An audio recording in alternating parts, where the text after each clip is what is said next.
What is going on, everybody out there? Welcome back to the next, latest, greatest episode of the Fans First Football Show here on the Fans First Sports Network. Today, again, I am your host, Hogan. Brian Anthony Davis is on assignment. He's unavailable. We wish him the best. We love him. His Pittsburgh Steelers are not playing today, so he doesn't have to worry about whether they won or lost. On the other side, us three, myself, Jess, and Reed here, all of our teams won today. Guys, how are we feeling first and foremost, right? Hey, I can't believe it. Hell yeah. This is the first time, I think, in our history of the show that all of our teams won on the same day, which is it's a miracle from my standpoint. I mean, the Eagles I expect to win. Broncos have been winning, but for me, it's just a small miracle at this point. The Patriots won. They beat freaking Aaron Rodgers and Devontae Adams.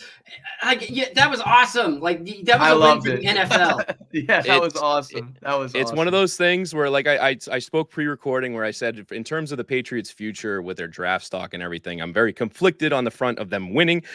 But when you beat a team like the New York Jets with the guys that they have on that roster, I'm not complaining in the slightest today. I will take that victory 99.99999 times at a billion. So let's go. I'm excited. Let's go. We're rocking and rolling. When you get to play spoiler against the division rival, there's really not a better feeling. That's right. That's right. Especially in October. Yeah, exactly. This early in the season, I will take it every single time like that.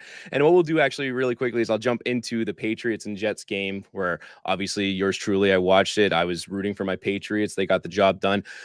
Unfortunately, it was a little bit of a step back for our personnel where we had Drake May, our upcoming young rookie quarterback, unfortunately leave the game early. He possibly suffered a concussion. I don't know if they've actually come out and said that, but he was obviously unavailable to go the rest of the game. We had Jacoby Brissett step in, who I thought we were going to lose by 1 million when he came in the game, but he took off and did what he did with the guys. And I don't have a bunch of the stats in front of me. I know Garrett Wilson had a day for the Jets, but otherwise the Jets just fell apart towards the end. Ramondre Stevenson plunging into the end zone with about 20-ish seconds left and stealing the victory 25-22 from the New York Jets, who fall to 2-6. So first and foremost, Jess, I'm going to throw it to you on this one. Does this victory for the Patriots, does this say more about what the Patriots needed at this point in the season, or is this more of oh boy, New York is in real big trouble at this point? I think it's New York is in trouble. As much as I would like to give more credit to your Patriots, I think that the bottom is falling out. You can't run the coach off and then start insisting on personnel moves and have success. Like it's a leaderless ship. They've got Aaron there supposedly calling the shots, and that's great, except they're not winning, and so that's not going to last for very long. For sure. And then Reed, on top of that too, I know you've come on before and you've said that you liked Aaron Rodgers, obviously when it was the Green Bay and everything like that. Do you see Aaron having any future success with New York at this point, or is it time to pull the plug, start over, and blow that thing up from the bottom up? Oh man, that's a real tough question. I'm honestly not sure how long his contract is, but it makes me think that Brady really set an unprecedented expectation for older quarterbacks, because I think everyone really thought, oh my God, Rodgers to the Jets. Obviously, his season got cut short last year, but Super Bowl contenders. And I mean, it's just not working. And Rodgers is getting everything he wants, and it's not going, obviously, to plan. So I don't think you can pull the plug. You're going to have to ride with him at least one more year. While we're on the topic, this is terrible podcasting. I am just curious to see how long this contract is. Give me one quick second. While you're Googling, he's got 1 more year. So I think you got to ride it out for at least the duration of the contract. I don't think you're going to get any trade value there, trading him to another team. So, I mean, Jets are going to jet. It just happens every time. It's so funny. I have a buddy who's a Jets fan, and I almost feel bad at this point. It's just like, what can you possibly expect? It must be so miserable. Don't ever feel bad for a Jets fan. Though. Reed, you were onto something with that quarterback thing. You were saying Tom Brady set an unrealistic expectation, and it's like it also, with Peyton Manning coming to Denver, there are those two. But then when it goes wrong in the worst way. Like you're looking at the Jets with Aaron Rodgers, and to a lesser extent Deshaun Watson with the Browns, and it's like, man, it's high risk, high reward, but man, when they fall short, it is devastating. I mean, the Russell Wilson thing that blew up in our face, and it can set you back for 4 or 5 years. Yeah, for sure. Here you are talking about getting set back. We're going to go to the next game on the list here that I want to talk about with Denver being set back. Let's talk, Jess. Let's talk about your team there. You guys got a rookie quarterback. You guys are rolling through, guys. I mean, granted, you played Carolina today, but let's talk about that game really quickly since it's hot and fresh on your mind where you were just watching another victory for the Denver Broncos. Tell us about it. That was fantastic. Bo Nix was 28 for 37, 284 yards, 3 touchdowns. Couldn't ask for better from your rookie quarterback. He's starting to get confidence. We were throwing it past the sticks today, which was something we haven't seen in almost a decade. So that was really exciting. The defense played really well. We had 2 interceptions. Patrick Surtain had one, and who was the other one? The other one was Jaquan McMillan. Just playing great defense. It's fun to watch the Broncos when they're playing defense, and it's actually kind of fun to watch them play offense. I was remarking before I came on this show to our podcast over on Mile High Broncos. Usually by this point in the season, we have identified at least 2 or 3 coaches or coordinators or some administrators that we're ready to run out of town on a rail. And this is the first time in a long time that we haven't had that. So we're just kind of soaking it all in, enjoying it. And we're kind of encouraged by the Browns' victory over the Ravens this week, because that's where we are headed next week. There might be a chance we might actually be able to get over on the Ravens. Fingers crossed. We'll see. That's right. That's right. The Broncos look like they're off to a tremendous start this year. 5-3, not doing too shabby in the division. But Reed, I'm going to throw the question to you there. The Chiefs continue their dominance today, and we're going to talk about them later on. Do the Broncos have a shot at upsetting the 2-time defending champions? What do we got? In terms of winning the division, I'm sorry, Jess. I'm just going to be honest here. I think it's a runaway for the Chiefs, but I think the Broncos have a serious, plausible chance of making the playoffs. I mean, 5-3, they don't have the toughest schedule. And what impressed me most about the Broncos, it really is a team effort. You had 5 different players rushing the ball. 11 different players caught a pass today from Bo Nix. I mean, I don't know what the record is this season, but I have a feeling that might be it. 11 players. It's unreal. It turns out we have tight ends. Who knew?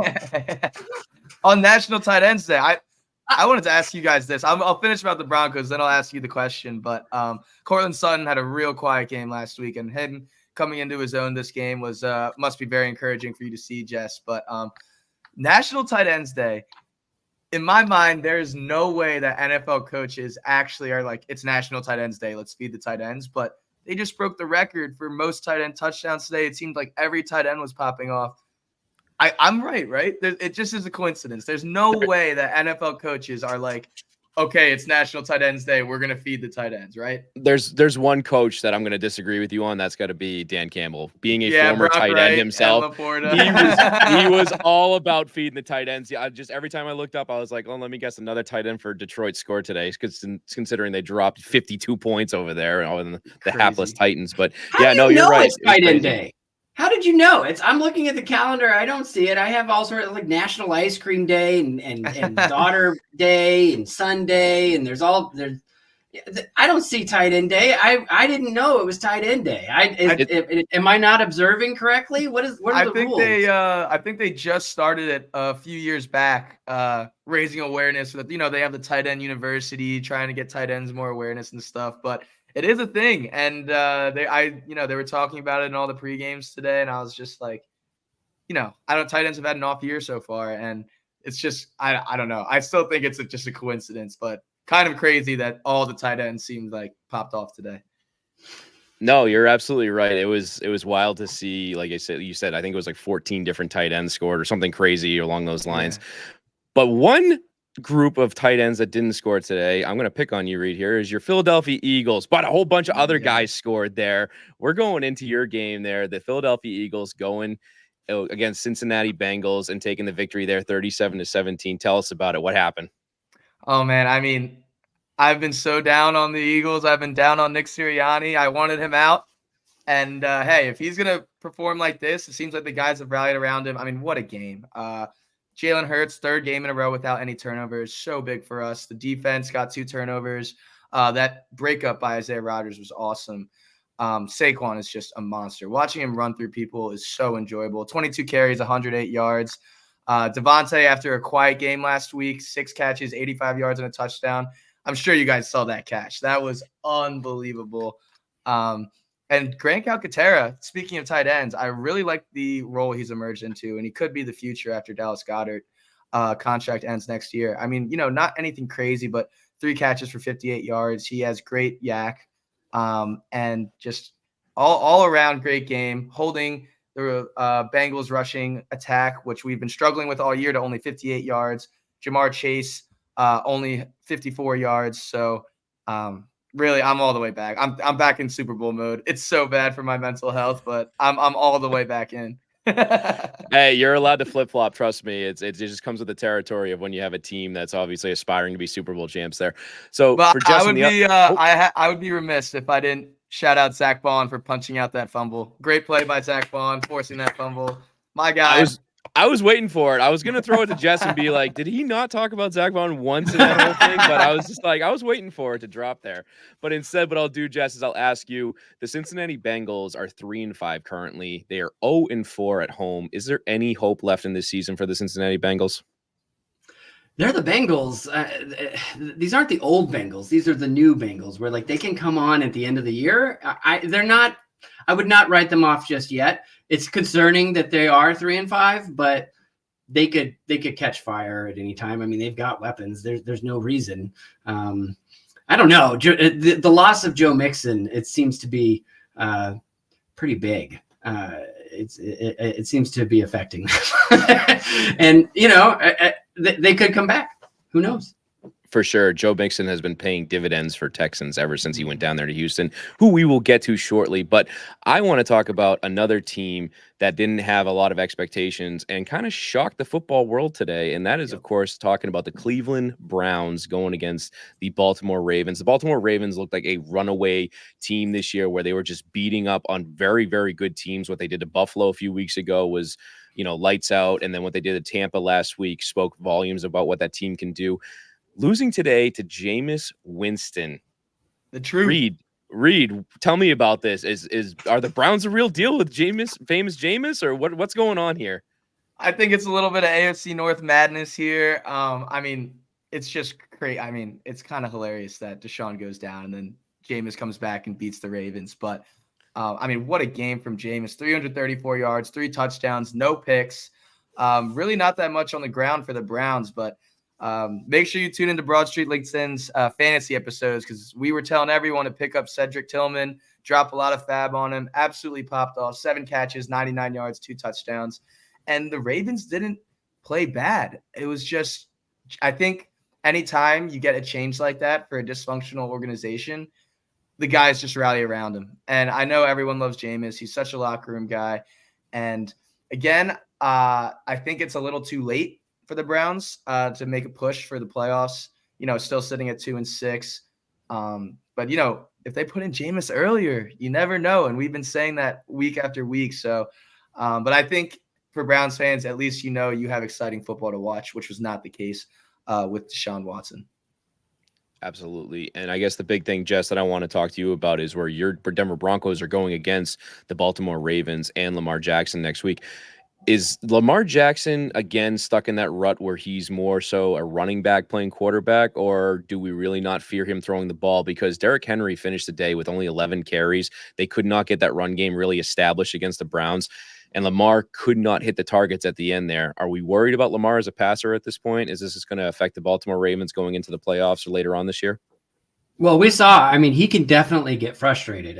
When they lost, he slammed his helmet on the ground and kind of had a little tantrum. And I get it. He just lost to the Browns. That's never good when you're a Ravens quarterback. But I think he's a threat either way. He can make plays with his feet. He can make plays with his arm. You just really have to get in there and you have to disrupt what he wants to do. And when you do, then that frustration starts to set in, and there's your opportunity to really make some hay. So, and I think there was also a lot of drop passes by the Ravens as well, which is kind of like the story of Lamar's career. Like that Rashad Bateman literally hit him straight in the hands and dropped it. But yeah, I just wanted to throw that in there. No, for sure. Absolutely. It's one of those things where you constantly look at Lamar and his past history. And I know Brian, if he was here, would be all in his glory talking about the Ravens losing. So we got him covered, obviously. So we got you, Brian. The Ravens lost. We know you're happy. There you go. The Browns did something right for you and your Pittsburgh Steelers, one step closer to that division championship. Speaking of potential division champions, we're looking at the Detroit Lions, who have just been on an absolute tear lately. I think I saw a stat line at one point that says that they've had less incompletions than touchdowns scored over the last like 4 or 5 weeks at this point, putting up a doozy today on the Tennessee Titans, 52-14. Jess, did you get a chance to check out this game at all? Every time I tuned in the Red Zone channel, it was just someone streaking down the sideline for a touchdown. So I mean, it was just constant scoring, and I think Jamar Gibbs didn't he had like a pass. David Montgomery had a passing touchdown. Like it was just a fun game to watch. Dan Campbell gives no Fs. Like he's just having fun, and it's a lot of fun to see. And unless you're the Tennessee Titans, in which case. It was not a good day for you, and it hasn't really been a good season for you. And so it's a tale of two different teams. One's heading to the playoffs, possibly the Super Bowl at 6-1 in the Detroit Lions, and then the Tennessee Titans are about ready to pack it in at 1-6. Yeah, for sure. The Tennessee Titans have absolutely been a big disappointment this year, I think, especially with last year. A lot of people thought they were going to take steps forward with Will Levis and, building the team around what Vrabel and those guys had built up to an extent where they made multiple AFC championship runs in the past. Reed, I got to look at the Tennessee Titans now. Is there any hope for this roster going forward? I know Calvin Ridley had a little bit of a show up today, 10 catches, 143 yards. But again, when your starting quarterback is Mason Rudolph, is there any hope for the Titans going forward? No, I don't think so. Mason Rudolph is running a more competent offense than Will Levis was. I was definitely wrong about Will Levis to start the year. I thought the Titans were going to be decent. Their defense has been great. Obviously, when you go up against Ben Johnson, probably has the deepest bag in the NFL, just pulling plays I've never seen before on a football field. He's incredible. But yeah, really not much to hope for with Tennessee this year. I think might be time to start looking at the mock drafts and have the draft pick tracker up to see if you guys are going to land with the number 1 overall. Shadur Sanders is going to look terrific in a Titans uniform. Yep. Sorry, Hogan. I hate to take it. Patriots won today. That's what happens when you win. It's okay. And ironically, the Patriots are playing Tennessee next week. So I'm a very conflicted once again as to what do I want as a better draft pick or my Patriots to win more games. But we will see what happens. And speaking of teams that I don't mind seeing losing, the Miami Dolphins got knocked down a peg today against the Arizona Cardinals. A last-second field goal from an old Patriot, Chad Ryland, who I was more than happy to see shipped out of Foxborough at the end of last year. However, he has been the unsung hero for the Arizona Cardinals the last few weeks, kicking a last-second field goal to win 28-27 to spoil the return of Tua. Reed, does this win mean more for the Arizona Cardinals landing at 4-4 and potentially trying to make a run later this season? Or is Miami in big trouble now sitting at 2-5 and near the bottom of the division? I think both. The AFC East is Bills for the taking. The Patriots are like tied for second now at 2-6. I mean, the Dolphins are 2-5, but the Dolphins are, I think I can compare their situation to the Bengals. It's almost like every week's a must win. But the NFC West is wide open. Obviously, the Niners are playing right now. They're currently up 3-0, but that division is for the taking. Seattle lost today. So the Cardinals are live. And I think that it's funny. You're watching the game. Some drives, they look like the best offense in the NFL, and then some drives, they look like the worst. So Kyler is electric, 307 yards, 2 touchdowns. James Conner just runs like a freak. I know he only had 53 yards on 20 carries, but the way he just runs so upright and hits people, it's really fun to watch. And Marvin Harrison, after a quiet few weeks, popped off 6 catches, 111 yards, and a touchdown. Trey McBride, we know how good he is. 9 catches, 124 yards. So I think it's both. I think the Dolphins are in must-win almost every game now. And the Cardinals, tied for first right now in the NFC West. So we'll see how the rest of the year plans out. But the Niners are banged up. So we'll see what happens there. Jess, I'm gonna set you up here for an absolute slam dunk if you want it. I really hope you take Okay. advantage of this. I'm gonna screw this up. No, Let's you're do it. not. No, I believe in you. Ready? So the Miami Dolphins were the team that dropped 70 on you guys. I think it was a couple seasons ago, back when Last Denver season, was yeah, last week season. 3. Okay, I'll that's never right. forget it. So now's your chance to have your revenge here. I want you to tell me why the Dolphins are not going to do anything going forward the rest of the season, even with the return of Tua. Or am I wrong? Yeah, I think the ship is sailing on the Miami Dolphins.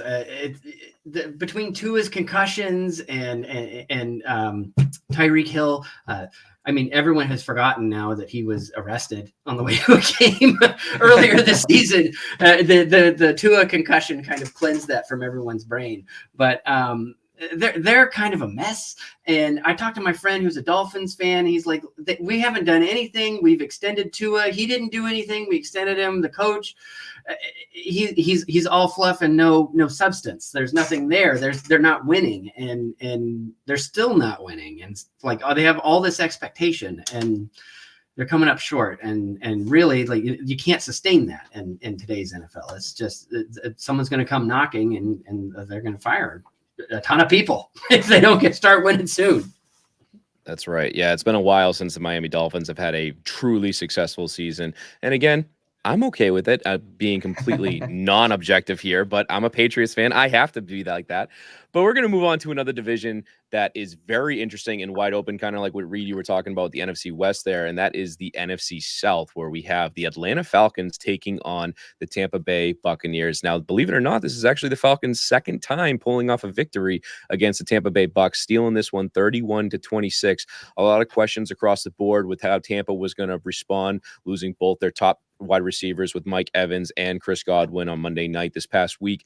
They fought till the end there, Reed. Tell me about it. Yeah, huge divisional implications with the Falcons sweeping the Bucs here. And I have to say, I am very impressed with Baker Mayfield. The Birds were in the same spot as the Bucs a few weeks ago with their top 2 receivers out, and we saw how awful that was. Baker Mayfield threw for 330 yards without Mike Evans and Chris Godwin, which is very impressive to me. Yes, he had 2 very bad interceptions, but like you said, they fought to the very end. I still think my prediction is going to be wrong of the Bucs winning that division just because Godwin's out for the year and Mike Evans won't come back to like week 12 or 13.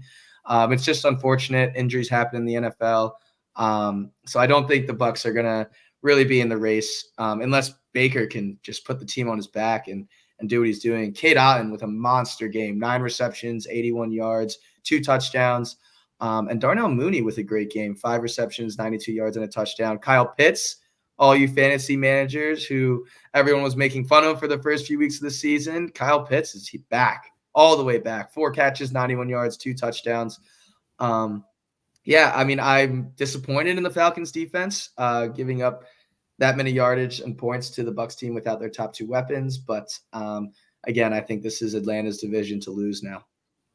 I was going to say, I think the Atlanta coach for sure thought it was tight end day because he decided to have the ball thrown to Kyle Pitts there. Even though Kyle Pitts did his best to not make that second touchdown a touchdown where he almost dropped it right before the goal line. I had Antoine Winfield was so close. Not to dump on your Reed. I had flashbacks to Deshaun Jackson a little bit there when he did the goal line against drop. the Cowboys. That's right.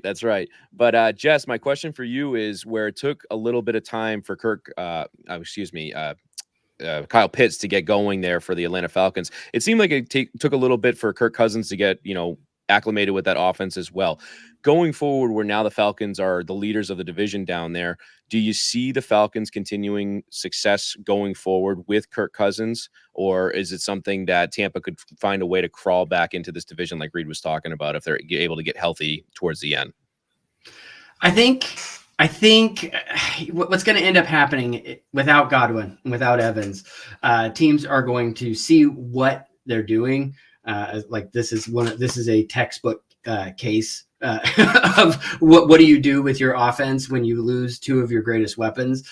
They're going to start to key in on what they're going to try to do going forward.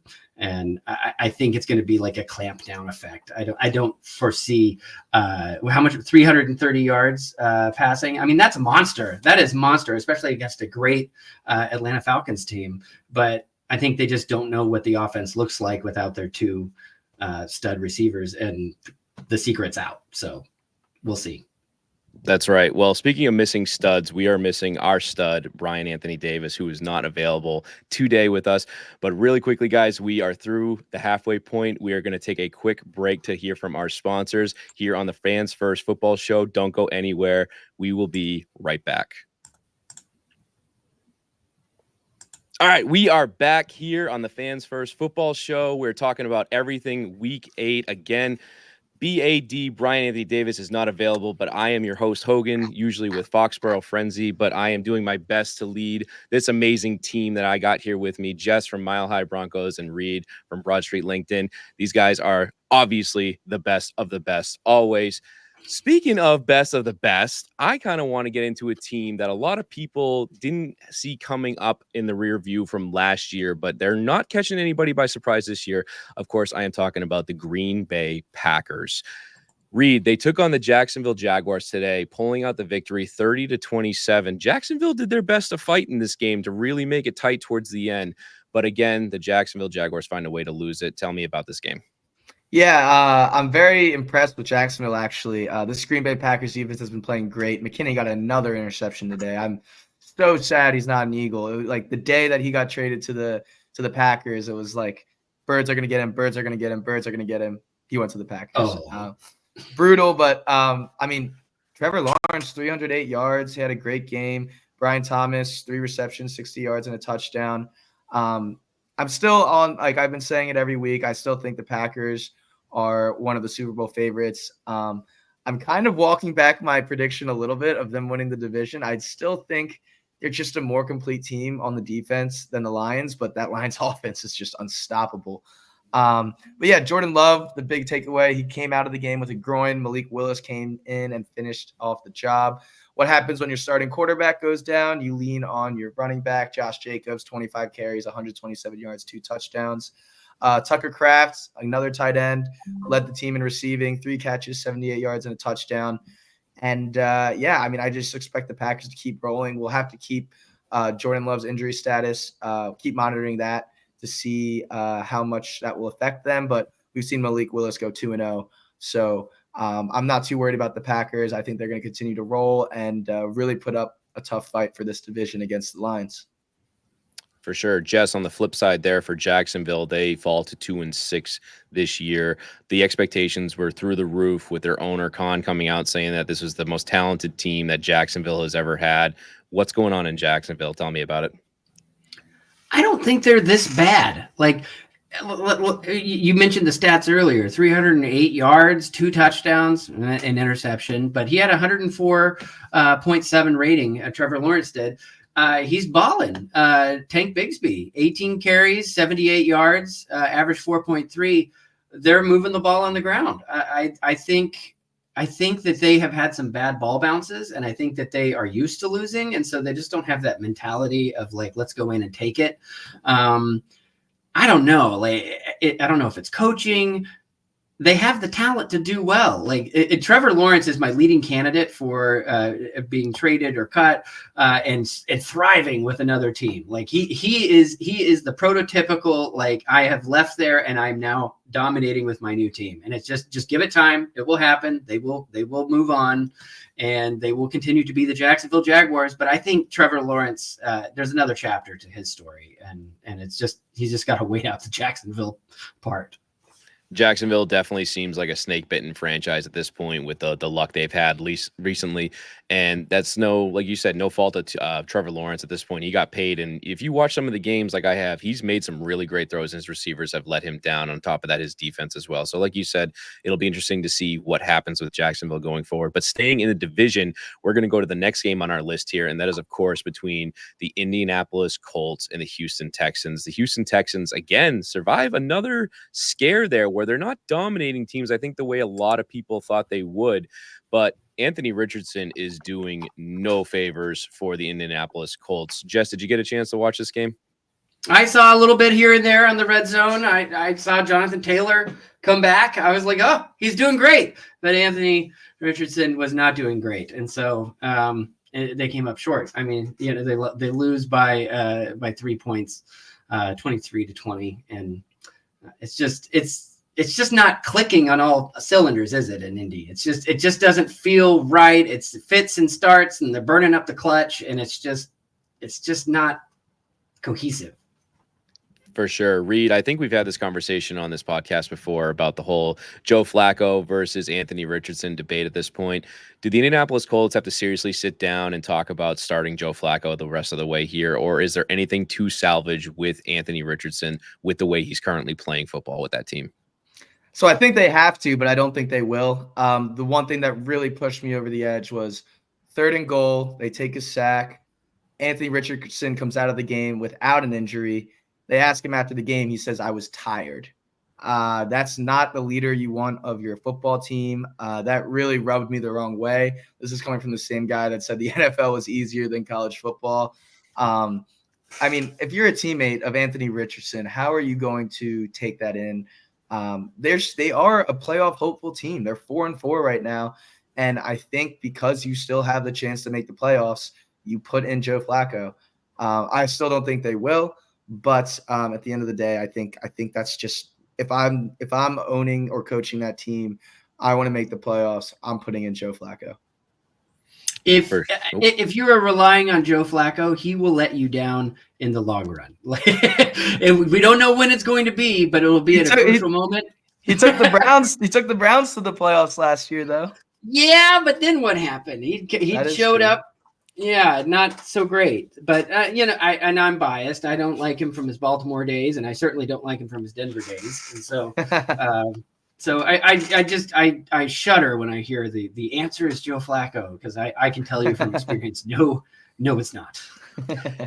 Well, Indy might not have a choice going forward with their current quarterback situation, but another quarterback situation that's interesting right now is a game that happened with New Orleans and the San Diego. Here I am living in the past. The Los Angeles Chargers. Excuse me. I will not.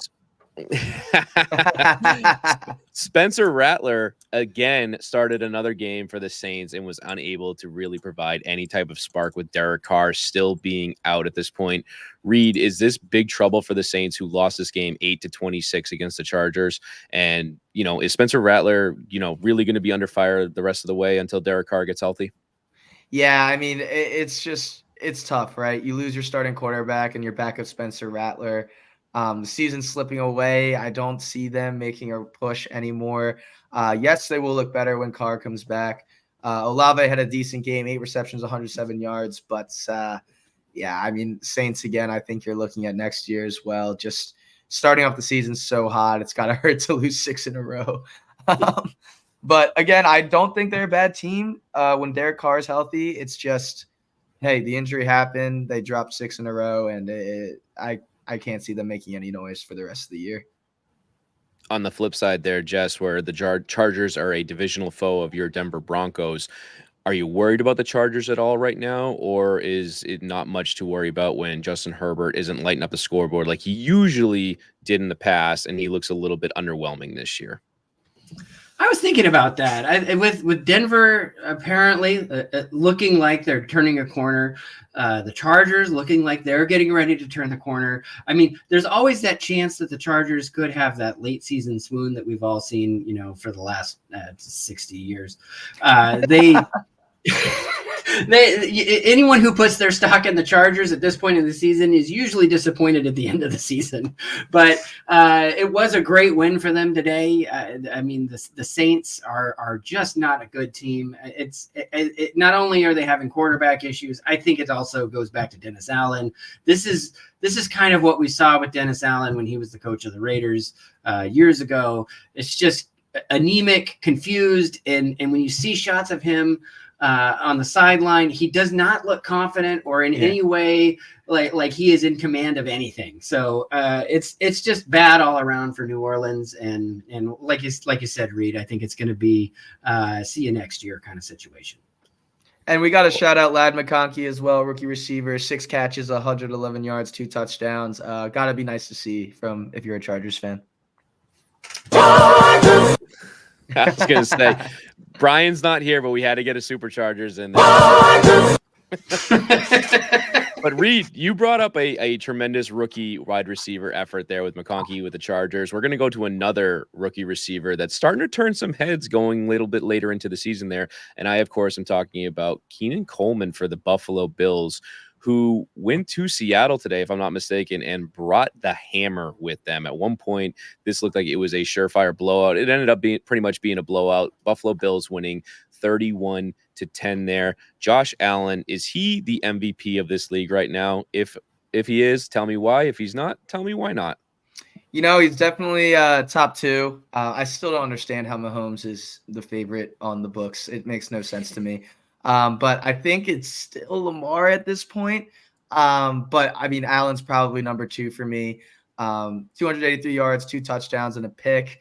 Like you mentioned, Keon Coleman, someone I was very high on coming into the year. I drafted him in a lot of fantasy leagues. That one-handed catch, oh my God, incredible. And, I think he must be playing really well in practice because the way Josh Allen is trusting him to go up above the rim and make these catches.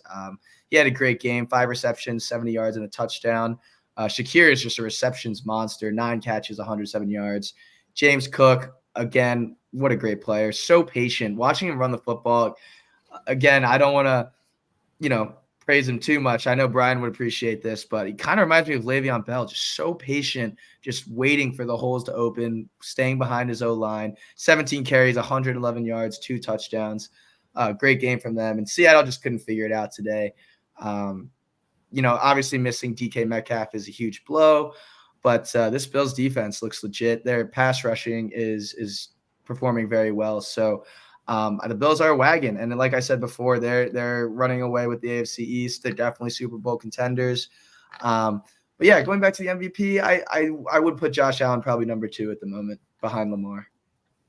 All right, Jess, I'm going to give you another chance to dunk on another team that I know you're not particularly fond of, and that is, of course, the Seattle Seahawks with their porous history with the Denver Broncos there. Geno Smith, is he the guy at this point, or does Seattle need to pull this plug and move on to a younger stud quarterback and just figure out what they're going to do with the future of that franchise? I think last week I told you the story. Like I have never believed that Geno Smith was going to be the guy. I'm regularly surprised that he's still the guy there. Like he's been there since Russell Wilson left, and he's just kind of survived. I think if you're going to move on from him, it's certainly something. I mean, I'm surprised they haven't done it already. But I mean, in lieu of the nobody they have in reserve. You got to go with them. It's weird. Like you'd think that Seattle, known for their defense, that got all over the Denver Broncos in week 1, would have had more to show against the Buffalo Bills. Like I don't think it's necessarily an offensive issue. I mean, granted, they did score fewer points than the Buffalo Bills, but I mean, they let 31 go up on the scoreboard. That's a lot. That's a lot of points. Like, and that's uncharacteristic of the Seattle Seahawks and what they've been doing so far this year. I don't know. This strikes me as an anomaly. I think Seattle is better than how they performed today, as much as it kills me to say that.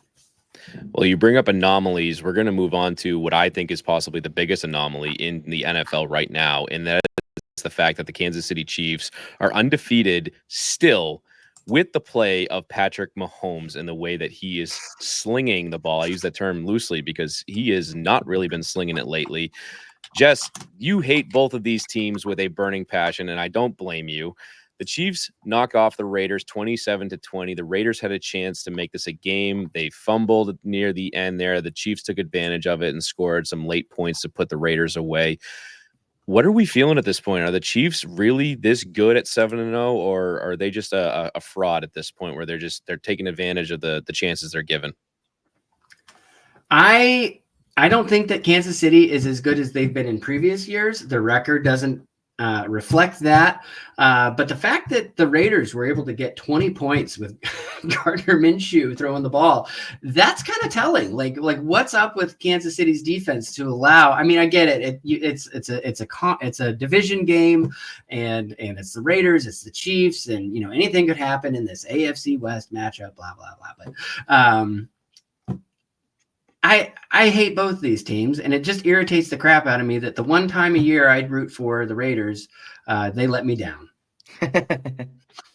Of course. Do you expect anything less from the Las Vegas Raiders at this point?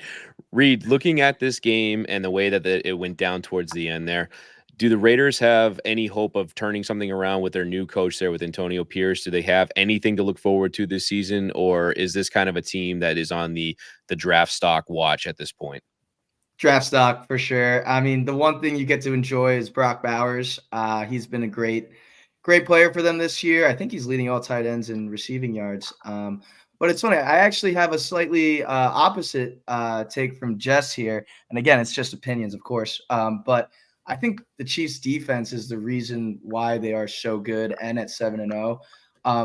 They got stuck. Raiders got stuffed on the goal line twice. They got the interception went to like the 3-yard line and 4 downs, and they turned the ball over. I think that defense is really holding them together. But Travis Kelce with a monster game, 10 catches, 90 yards, and a touchdown, his best game all year. Xavier Worthy, 4 catches, 37 yards, and a touchdown. DeAndre Hopkins, you didn't really expect much because he's got to learn the playbook, kind of similar to Amari Cooper.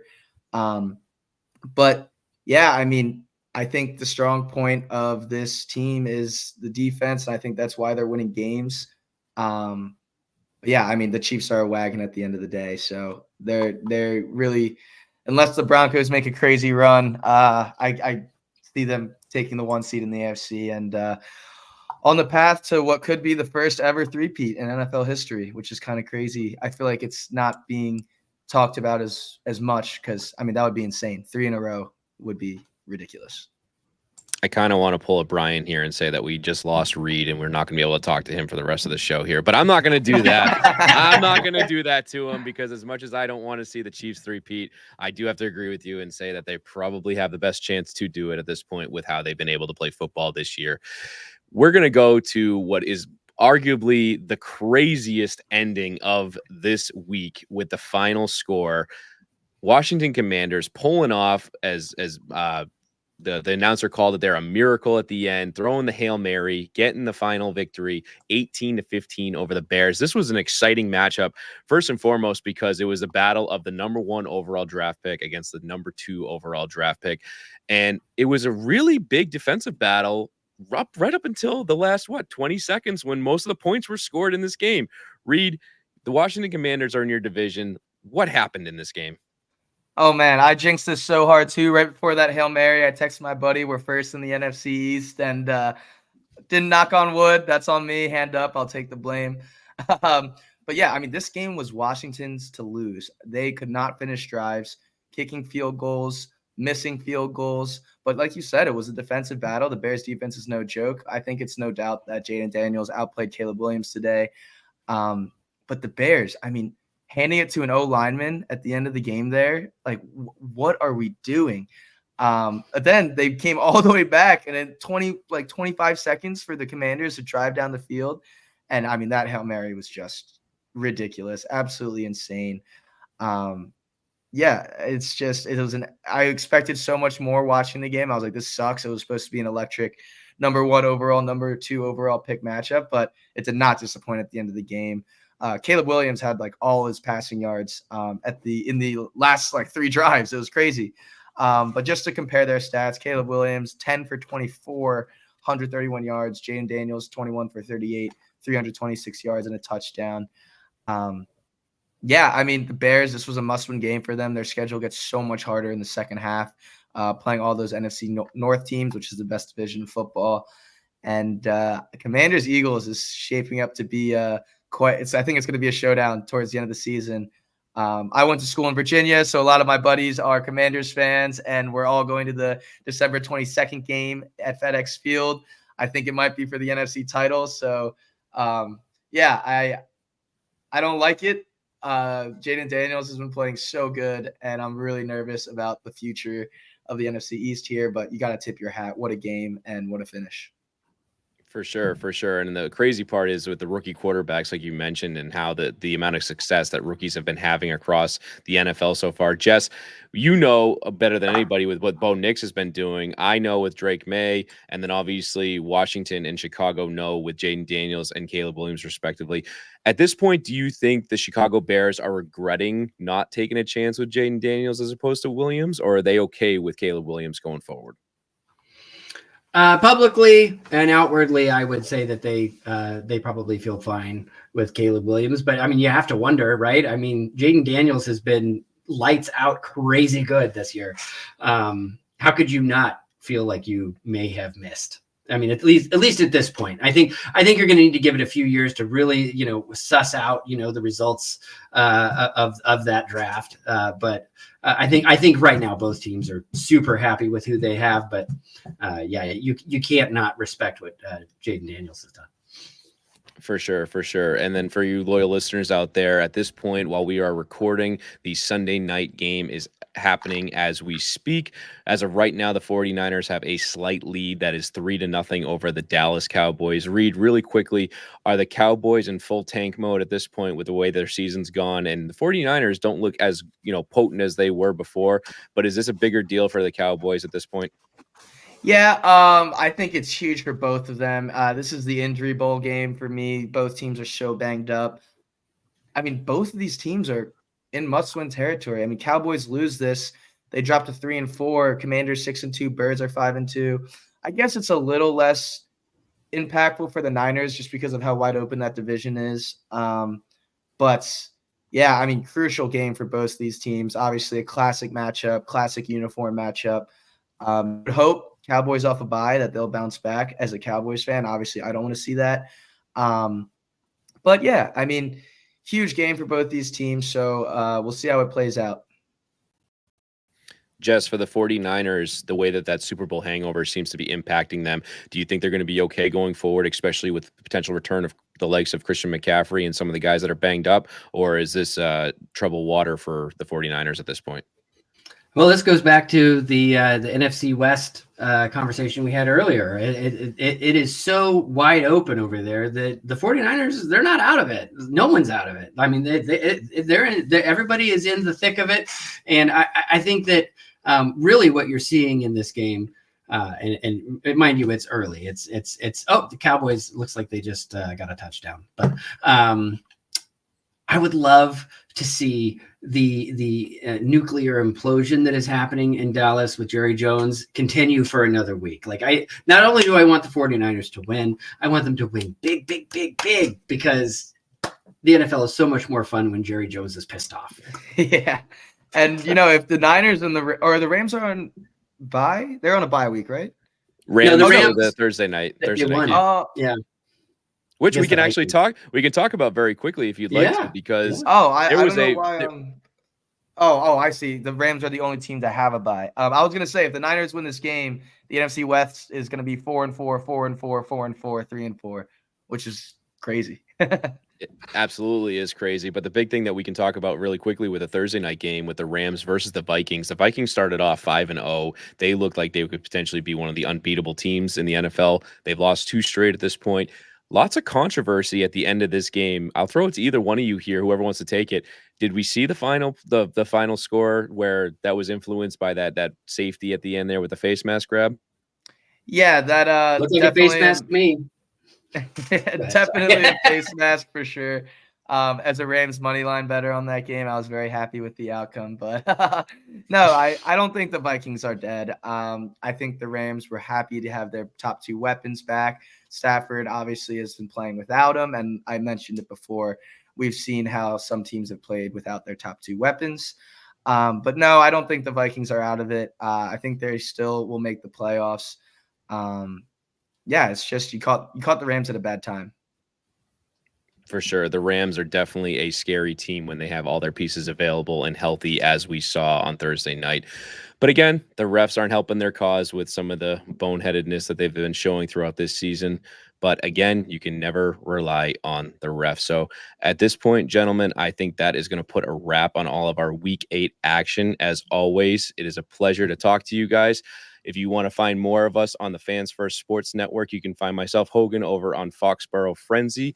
Jess, where can we find you? I'm going to set you up that way I don't say it wrong like our boy Dad, Brian Anthony Davis, always messes up. We're over at Mile High Broncos podcasts. We've got all sorts of international flavor. We've got Spanish from Spain and Mexico and Ireland and New Hampshire. It's Broncos fandom from all over the world. Come and join us. It's a real good time. We make a lot of fart noises and all sorts of fun stuff. So a whole lot of Superchargers soundboards, I'm sure, as well. See, there you go. There's a taste of what you can get. Reed, tell us more where we can find you. Yeah, check us out on Broad Street LinkedIn. We cover all things football, obviously focusing on the Birds, but also fantasy advice and some betting picks as well. So feel free to check us out there, Broad Street LinkedIn.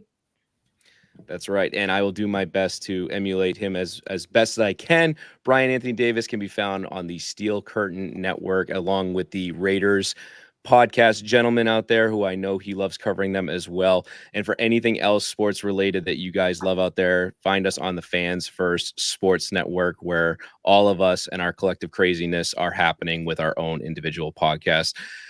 Gentlemen, without a further ado, we're going to say what we always say to cap this off. Go football. Go football. Go football.